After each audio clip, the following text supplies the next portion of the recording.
کبھی 10 منٹ عادت ہو جائے نا دعا مانگنے کی علیحدہ سے رات کو، حضور نے فرمایا جو فرض نماز کے بعد دعا مانگے اللہ اس کی قبول کر لیتا ہے۔ نبی پاک صلی اللہ تعالیٰ علیہ وسلم نے فرمایا اللہ مسافر کی دعا قبول فرماتا ہے۔ حضور نے فرمایا اللہ مظلوم کی دعا قبول فرماتا ہے۔ حضور نے فرمایا بیمار سے دعا کراؤ اللہ اس کی دعا قبول فرماتا ہے۔ میرے نبی پاک نے فرمایا ماں باپ جب بھی اولاد کے لیے ہاتھ اٹھائیں، ویسے تے بلے شاہ تو آسمانی اڑ دیا ہی پھڑ دیں، جڑا گھر بیٹھا انہوں بڑھیا ہی نہیں۔ حضور فرمانے لگے ماں باپ جب بھی اولاد کے لیے دعا فرمائیں اللہ ان کی دعا کو قبول کرتا ہے۔ آپ اپنا تعلق بنائیں دعا کے ساتھ، عبادت کے ساتھ، مصلی کے ساتھ رشتہ بنائیں، استغفار پڑھیں۔ صلاح الدین ایوبی صلیبی جنگوں میں تھے، رات کو مسجد اقصی میں نماز پڑھی تو پریشان تھے۔ ایک بزرگ سے ملاقات ہوئی تو وہ کہنے لگے کہ آپ بڑے پریشان ہیں۔ کہنے لگے حضور پریشان اس لیے ہوں کہ پہلے ہی مسلمان کمزور ہے، اب میں نے سنا ہے دشمن کا ایک بحری بیڑا وہ جنگی سامان سے بھرا ہوا آ رہا ہے، تو اب ان کے پاس اور تلواریں اور نیزے آ جائیں گے، مسلمانوں کے پاس پہلے ہی وسائل کی کمی ہے، پریشان ہو کس طرح کر کے مقابلہ کریں گے۔ یہ بات کہتے ہی صلاح الدین ایوبی نے بزرگوں سے کہا حضور آپ بھی دعا کرنا، دعا کی بڑی طاقت ہے۔ میرے نبی پاک نے فرمایا دعا مومن کا ہتھیار ہے، دعا مومن کا حضور نے فرمایا تقدیر کو سوائے دعا کے کوئی چیز نہیں بدل سکتی۔ دعا مومن کا ہتھیار ہے، یہ کافر کے پاس کوئی نہیں، یہ ہتھیار ہے مومن کا۔ اللہ کرے آپ کو سمجھ آئے، پھر سنیں کئی بار کہہ چکا ہوں یہ ہتھیار ہے۔ کافر کے مقابلے میں جو تیرے پاس سب سے بڑا ہتھیار ہے وہ دعا ہے۔ دعائیں کرانی چھوڑ دی، کرنی چھوڑ دی، لینی چھوڑ دی۔ حضرت سیدنا انس بن مالک رضی اللہ تعالیٰ عنہ فرمایا کرتے تھے میں نے وہ رنگ دیکھا ہے جب حضور دعا مانگتے تھے اور حضور کی مقدس آنکھوں میں آنسو بھی ساتھ ہی بہا کرتے تھے، میں نے وہ انداز دیکھا ہے۔ تو صلاح الدین ایوبی بزرگ سے کہنے لگے آپ بھی دعا کیجئے، اور خود رونے لگے اور سر سجدے میں رکھ کے رونے لگے، اور عشاء سے لے کر فجر تک روئے، خوب روئے۔ صبح وہ بزرگ آئے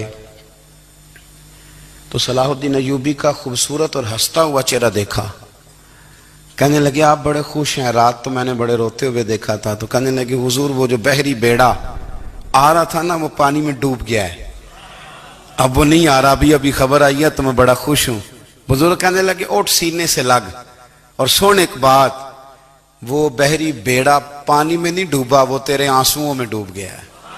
وہ جو تو رات رویا ہے نا رب کریم کی بارگاہ میں تو وہ ڈوب گیا ہے۔ بھائی اپنا مصلی کا، عبادت کا، وظائف کا، اللہ کا سلسلہ اس کو مضبوط کرے، اپنی دعاؤں کے تعلق کو مضبوط کرے۔ دعائیں بڑے انقلاب برپا کر دیتی ہیں۔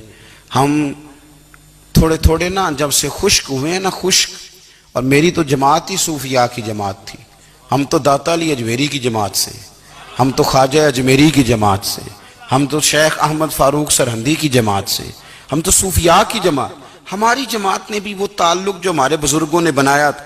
بزرگ اللہ کے قریب کیسے جاتا ہے؟ ہمارے یہاں نا بہت سارے لوگ کہتے ہیں جی نظر ہو گئی تو کام ہو گیا۔ بھئی جو بخاری مسلم میں طریقہ ہے نا اللہ کا قرب پانے کا وہ تو نفل ہے۔